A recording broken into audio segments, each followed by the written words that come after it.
Hello everybody, welcome back to my page, welcome back to my channel.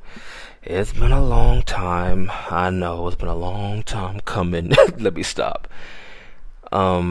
It's I always come to y'all after a few months and things changed in my life.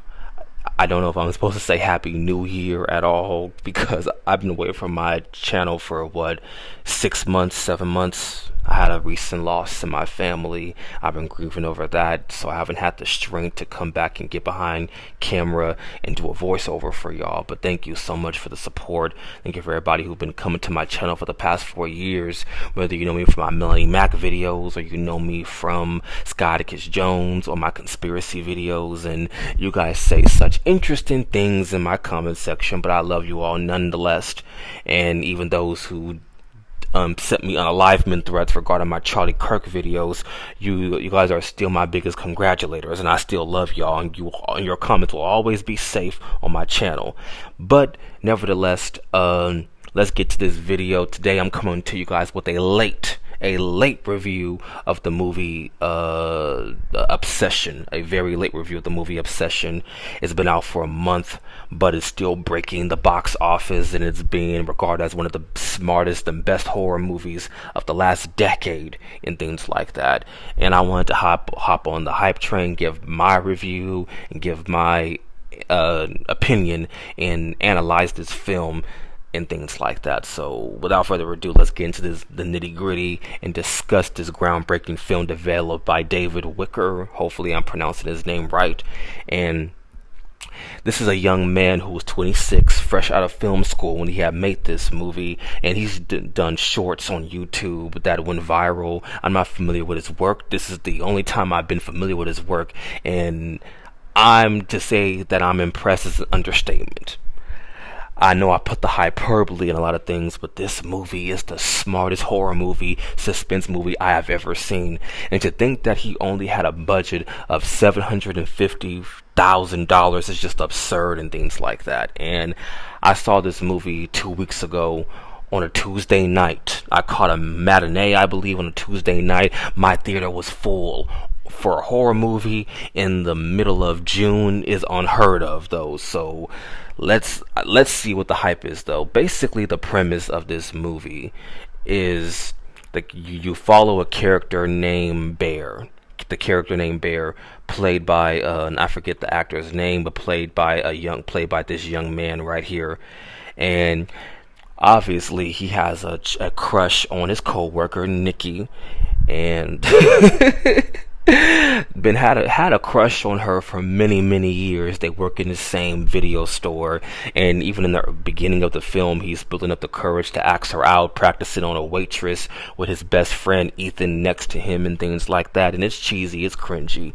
Anyway, to make a long story short, after they hang out with each other at the bar area, no.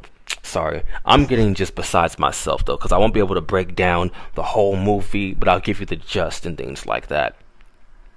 Before he even goes to the bar area, hangs out with his friends after work, his friend Nikki dropped, I believe, a crystal, one of those sage crystals, down the drain, and to make up for her, he goes to one of those shops to buy her a new one, just gives up within the first few minutes, but then he buys a wish willow, and one wish, you open it, you break it, and you make a wish, and whatever you say will come true. Anyway, just to make a long story short, he drives her all the way home, and then he calls her Freaky Nikki because his friend Ethan encouraged him to call Nikki Freaky Nikki, and she doesn't like that. And as she's getting into her car, and as she's going into her house and about to enjoy the rest of her night,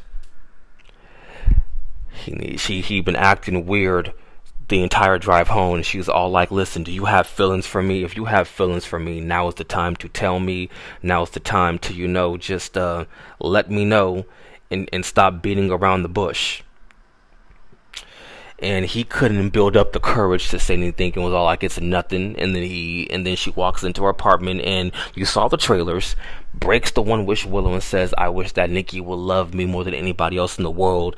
And the movie just goes from there. The movie just goes from there. And I literally encourage you to just go out and watch this film. It's the smartest horror movie I have seen in 15 years and things like that.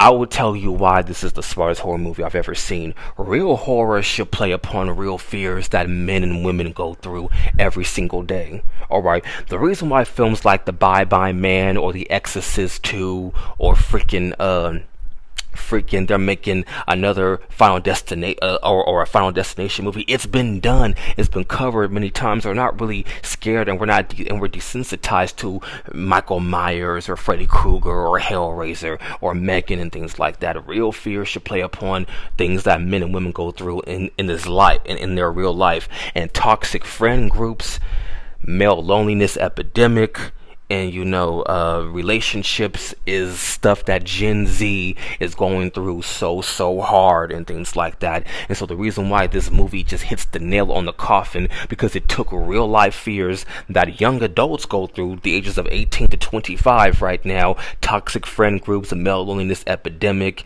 and trying to struggle with relationships are real things, and so just literally adds it up to a T in this film in such a smart and just brutal way.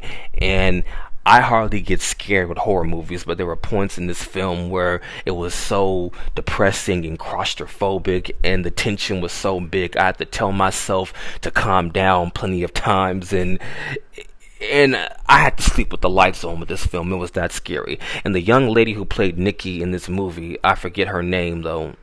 I really should have had their names written down. Let me get to a screenshot. Hold on, yeah. The young lady who plays Nikki in this movie, I'm not familiar with her work.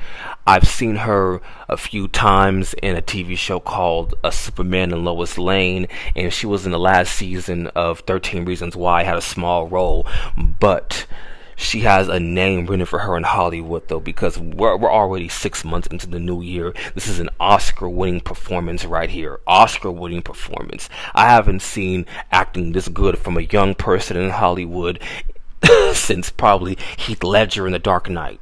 That might be blasphemy to say, but for her, how she can go from a calm, cool, collective woman at the beginning of the film to a woman battling for her bodily autonomy and being possessed by a demon is just like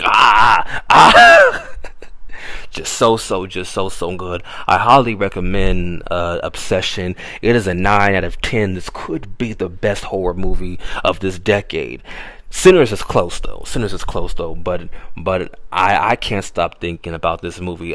There's more I want to go on, and I want to dissect this film a lot more. I won't be able to do it in this one video, but to just give you my initial review of this, it's it's groundbreaking. It deserves all the praise it's getting. And it had a 90-something% on Rotten Tomatoes, an A+ cinema score, and things like that. When I was looking at the numbers, I was like, okay, it came out in early May, I believe, and then it was not going to go higher than that and have a big weekend gross. But then when I look at the numbers, it just kept on going boom, boom, boom, boom, and up and up and up and up and up. And it's the first non-holiday movie to be released in the month of May or June, I believe, and have a 4 weekend gross since E.T. back in 1982. So my nigga, this is like that. And what I do love about this film is that they're up and coming actors and things like that.